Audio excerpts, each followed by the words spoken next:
Welcome to The First Word. I'm your host, Paul Crouch Jr. Today I have a very special First Word program based on the true story of the orphan children of Sudan who walked across Africa to escape death and as adults came to America to find freedom and a new life. There have been countless documentaries and stories written about the Lost Boys of Sudan and their incredible trek, but this movie is a fictional account written by Margaret Nagle, based on research and real characters set in the 1980s. The cast is led by Reese Witherspoon and includes actors who are actual Sudanese refugees. This is a powerful, well-written, emotional story full of faith, hope, love, and family. So stay with us as we hear from the cast and creators of the inspiring movie, The Good Lie.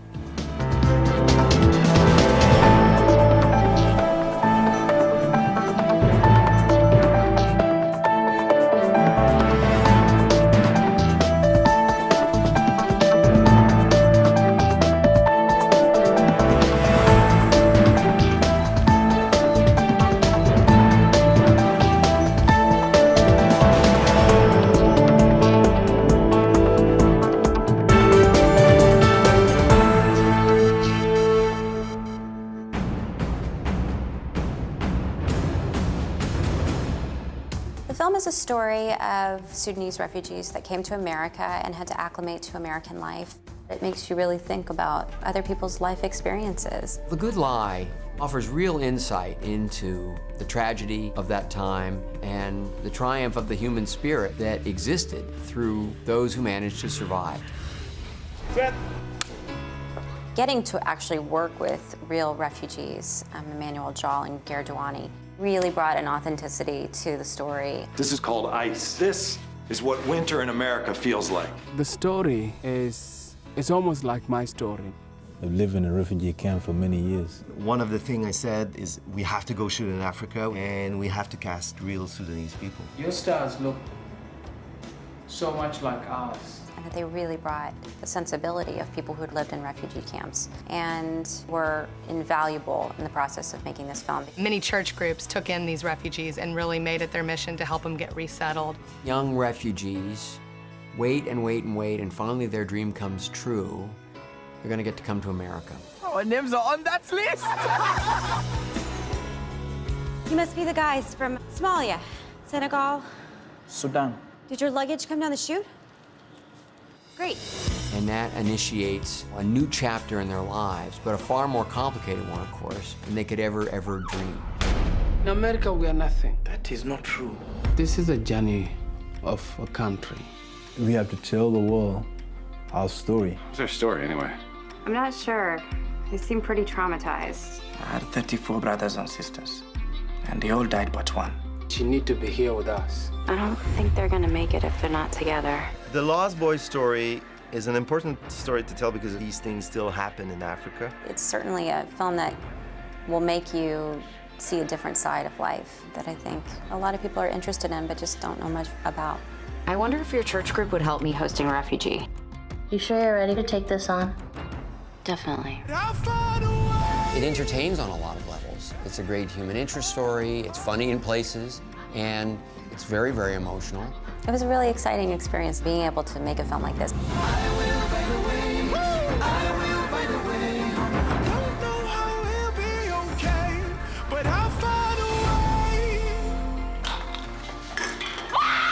Holy crap! You can't just break into somebody's house! There is a reason you do not have a husband.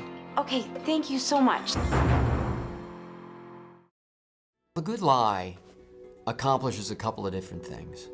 One, it offers real insight into Sudan, the Last Boys of Sudan, the tragedy of that time, and the triumph of the human spirit that existed through those who managed to survive, and that's what our story focuses on.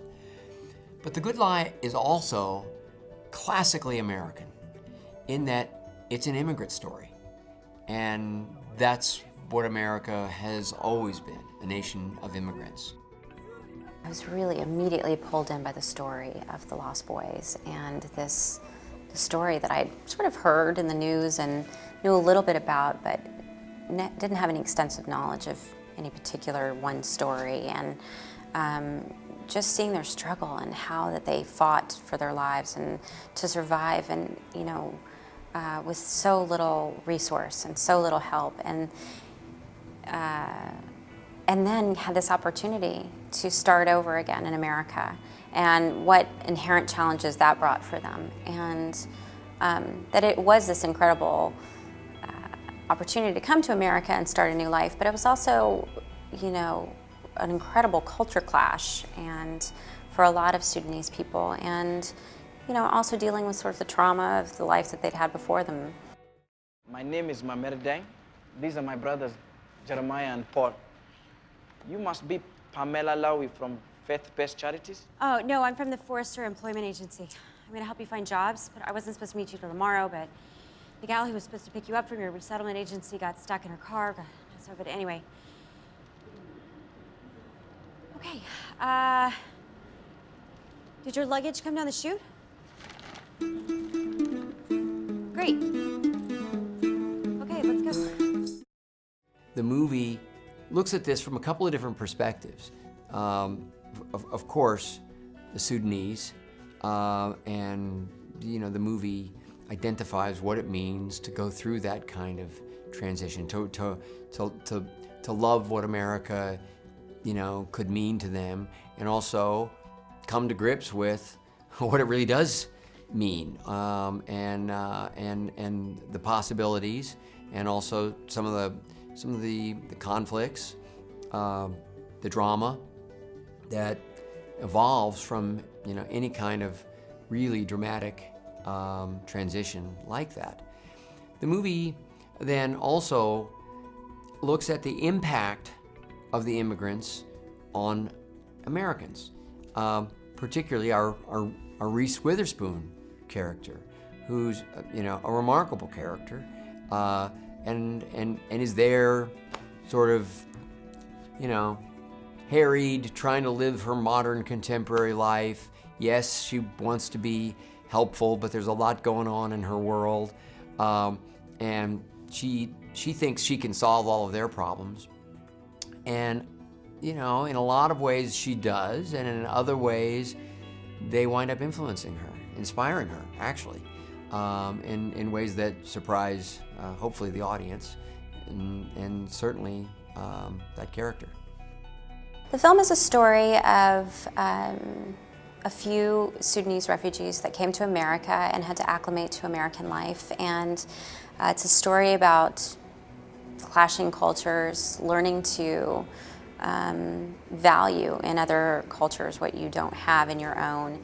And it's a beautiful story about, about family and togetherness, and that family is where you find it. I'm sorry if I bring you dishonor, but I cannot do a job I believe in my heart is wrong. You don't bring me dishonor personally, but this company did vouch for you, and it is a big deal. Let me explain something to you. In America, we have this thing called bosses, and they have too much power for their teeny tiny brains, but you have to put up with it because you need money to live and to eat and to go to school. So I'm gonna try and get you more job interviews. It's not gonna be easy. I have faith, Yardit. Yardit? This is a special name for you. For me? Yes, it had great cultural significance. What does it mean? It means great white cow. Okay. Well, it's better than a lot of things I've been called. For your generous gift of $107, the Word Network will send you this beautiful leather-like lavender Bible for the Spirit-led Woman of God.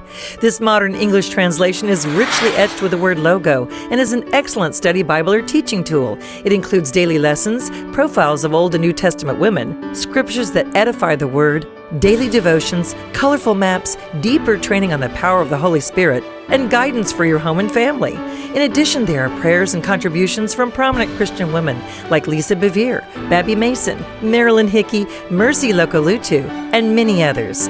This unique Bible makes the Word come alive and is perfect for the new believer or seasoned Christian. Call now and order one for yourself or give it as a gift to family and friends. Call 855-730-WORD. That's 855-730-9673. Thank you for your generous financial support. Because of you, we're spreading the gospel of Jesus Christ around the world. It's my fault. It's all my fault. What's your fault? I let my brother be taken away by soldiers instead of me to protect us, to protect me. Amer, look at me. I was in the army. I've been to war. Most of us were just average guys being faced with unimaginable things, being asked to make choices no one should have to make. Your brother made a choice that night that was only his to make. It wasn't your choice. You didn't have that power. You never did. I still hear the sounds of guns and the crying of children. He cries. There were so many, Jack. As I've always said, it's a story that definitely needs to be told. You know, many people in the Western society, they don't know about this story. No one knows what's actually going on or what actually has happened. And I think this is an amazing way to get it out to the masses and get everybody to know about what's happened. It is an important story to tell now because our stories are not heard all around the world, you know, and there's a lot of documentary being told in foreigner perspectives, and there's truth about them. There's no doubt about it. But there's nothing in this scale that I've ever done, because even our country split in 2010. There's a lot of people still asking, like, where are you from? What country? You know, what's going on in your country? Nobody know about Sudan. People know about Sudan in whole, but nobody know about South Sudan. You know, and how many billions in this country, in this world? A lot, right? So with The Good Lie, it is perfect that we have to tell the world our story only at one time. The whole point of it for me was to get the story out. Not everybody knows what happened in South Sudan. They just think that, you know, we're refugees here or some war must have happened. But in the script, I felt like the actual first part of the movie with the children was actually one of the most important parts, because I felt like it was more realistic for someone to see what actually happened rather than just hearing about it, you know. So the story in general for me was the most important reason why I was here. Having all read Huckleberry Finn, can anyone tell me what The Good Lie means? Huck uses lies to survive in undesirable situations. Exactly. But later in the book, the lies change. How so? They change because Huck changes. Yes, keep going. When he tells the slave hunters that he has no slaves, his lie is credible. So he lies well. But what is more important is that it is an unselfish lie because it saves Jim. Jim's freedom means more to Huck than the money he would get for turning him in. So it is a good lie. Could not have said it better. It is inspired by Lost Boys stories, because there was many boys and girls, including myself. I was among those boys that really left the country, Sudan, to escape to Ethiopia, some to Uganda, Kenya, even Egypt, Libya, Chad, Central Africa, and all those countries that really surrounded our country, which is 9 borders. We all spread everywhere when the chaos happened. So I was among those guys, and this is the story that was inspired by those collection of individual stories. I play the character of Mamer. He is the chief of the group. And his character is, he has so many dimensions to his character. I mean, throughout the whole film, he has to be strong. He has to be the guy that takes lead and look after his family. That's his main goal, to look after his family and to help people. He studies medicine. He wants to be a doctor. And that's just always, that's my mayor through and through. He's always wanted to help people. You have a very beautiful village. Thank you. It was my father's. Your father was a chief? Yeah, I guess some people would have called him that. My father was a chief too. May we visit with your cow? Be my guest. Are there any dangerous animals of which we should be warned? Such as? Lions. No, there's no lions here. You're safe. Thank you.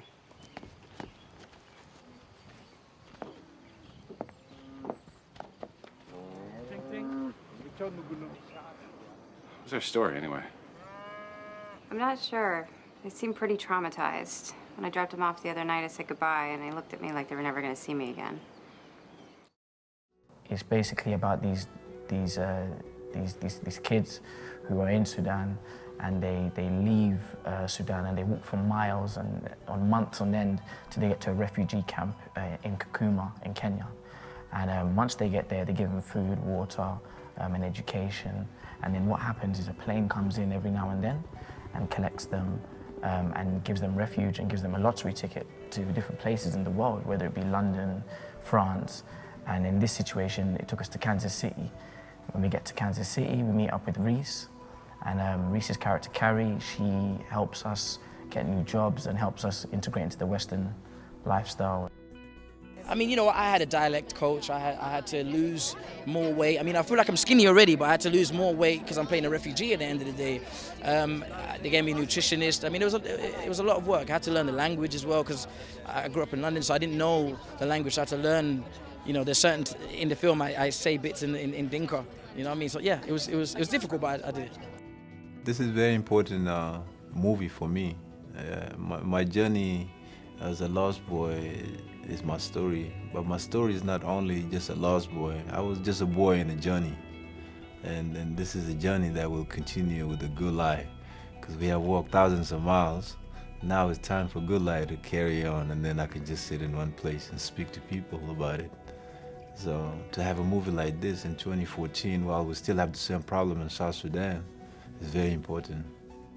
Their journey is so inspirational. I mean, it really was. And I think Margaret Nagel, who wrote the screenplay, did a beautiful job of, you know, just showing their perseverance and their faith and, you know, just how they never gave up as a culture. And I love that. And the way she told that, and it has all of these themes that I love of just, you know, it's really just a story at the end of the day about family.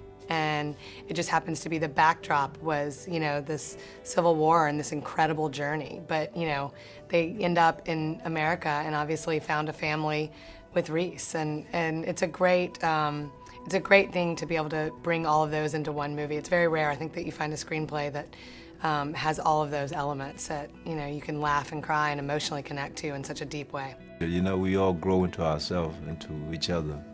So to tell this story going from place to place, all the way to where the story really comes from, it means more than just a movie to all of us. For your generous gift of $107, the Word Network will send you this beautiful leather-like lavender Bible for the Spirit-led woman of God. This modern English translation is richly etched with the Word logo and is an excellent study Bible or teaching tool. It includes daily lessons, profiles of Old and New Testament women, scriptures that edify the Word, daily devotions, colorful maps, deeper training on the power of the Holy Spirit, and guidance for your home and family. In addition, there are prayers and contributions from prominent Christian women like Lisa Bevere, Babby Mason, Marilyn Hickey, Mercy Lokolutu, and many others. This unique Bible makes the Word come alive and is perfect for the new believer or seasoned Christian. Call now and order one for yourself or give it as a gift to family and friends. Call 855-730-WORD. That's 855-730-9673. Thank you for your generous financial support. Because of you, we're spreading the gospel of Jesus Christ around the world. Well, for me, I felt like it's the best of America.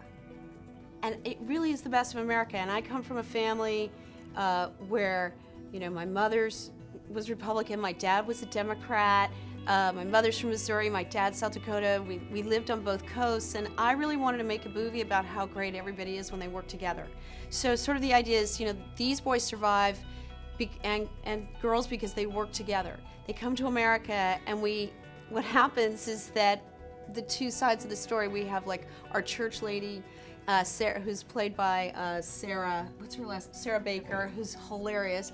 We have Reese, who's sort of this non-believer, and just sort of in her own world, and they come together as this incredible force. And I feel like this is a story, and the story of South Sudan is something that brings us together. You know, I think what you see with that woman, with Pamela Lowy, is that she probably doesn't know where they've been and all that they've experienced, but she's here now to welcome them and hopefully get them started on a good path here. That's the big idea, and somehow we need to really convey to audiences that you don't know this story. It's not a movie that you've seen before. We're not telling it in a way that you've seen before. Come, open up. It's a journey. You're going on a journey. It's funny. It's uplifting. It's inspiring. It's about faith. It's all about faith. So for me, I walked between Ethiopia and Sudan. I was born in Ethiopia because of the civil war in Sudan, and so it was a journey for myself too, because you reliving this again and you're retelling the story. If I have a brother who was a lost boy, and so it was an honor to get to tell his story, but also find out more about what he had gone through in that sense, and that's how I personally connected this story.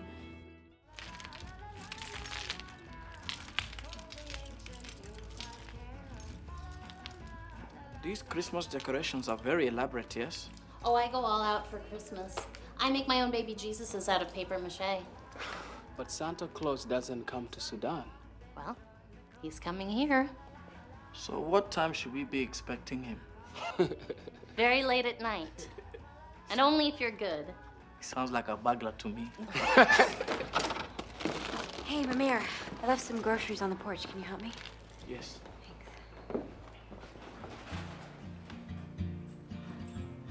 Hospital! Lloyd!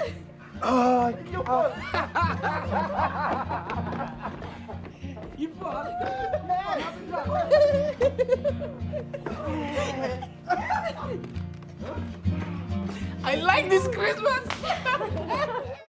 In many ways, it's a love letter to faith, but it's also a love letter to people who go on a different path as well. The idea is, whatever your belief is, come together. What I hope the audience takes away from this is the story and the universal struggles that we all have to go through as humans, and that you do not have to go through this particular event to feel what this person had to feel. I think this is an important story just because of the incredible arc of the lives lived from these villages being burned down, this epic biblical journey that took place a decade or so ago with thousands of boys and girls across South Sudan and Ethiopia and Kenya, and then, which was only the beginning of their journey. Carrie's experience of getting to know these three boys and their sister really opens her up in a way that she hasn't before. The director had a really interesting sort of idea that he was playing with thematically, that we as Americans really individuate, and we spend a lot of time by ourselves, or I'll make it on my own. And I think, in this particular part of the Sudan and this culture, it's really about togetherness, and family stays together, and family is where you find it. We find out through the course of the story they're not actually really brothers and sisters, but they function as a family, and the importance of human connection and how much we need each other to communicate, to lean on, to provide for each other. So I think my character learns from them, about what it means to ultimately be a happier person and a more connected person. It's a great human interest story. It's funny in places, a lot of places. It's very, very emotional. And, you know, without being preached to, you're definitely, you know, you're learning something. You're being asked to look at a situation in a slightly different way that is surprising, very rewarding, and, you know, that in and of itself is entertaining.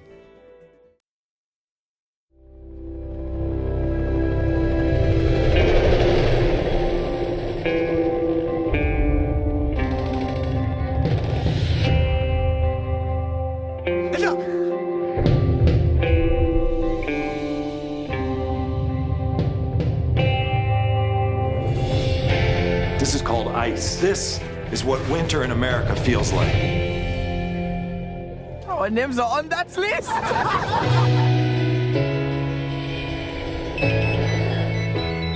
Yes, hello, this is Carrie. Pick up who? I'm just supposed to help them find jobs. You must be the guys from Somalia, Senegal. Sudan. Did your luggage come down the chute? Great. Where is your husband? No, I'm not married. I provide for myself. Your survival skills are very impressive. Thanks. I'll call you tomorrow morning and we'll start the job hunt. I need your help. Are there any dangerous animals in this area? Such as? Lions. No, there's no lions here. You're safe. What's their story anyway? I'm not sure. They seem pretty traumatized. Made my way to the borderline. I had 34 brothers and sisters, and they all died but one. And she need to be here with us. You don't have an appointment. Who do I have to screw around here to see an immigration supervisor? Me. Thanks, Cupcake.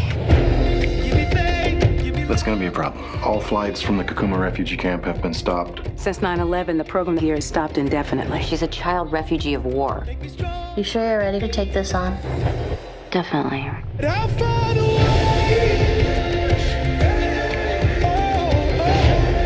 You're being asked to make choices no one should have to make. I don't think they're gonna make it if they're not together. I will pray for you, Yardi. Yardi? It is a special name for you. It means great white cow. Well, it's better than a lot of things I've been called.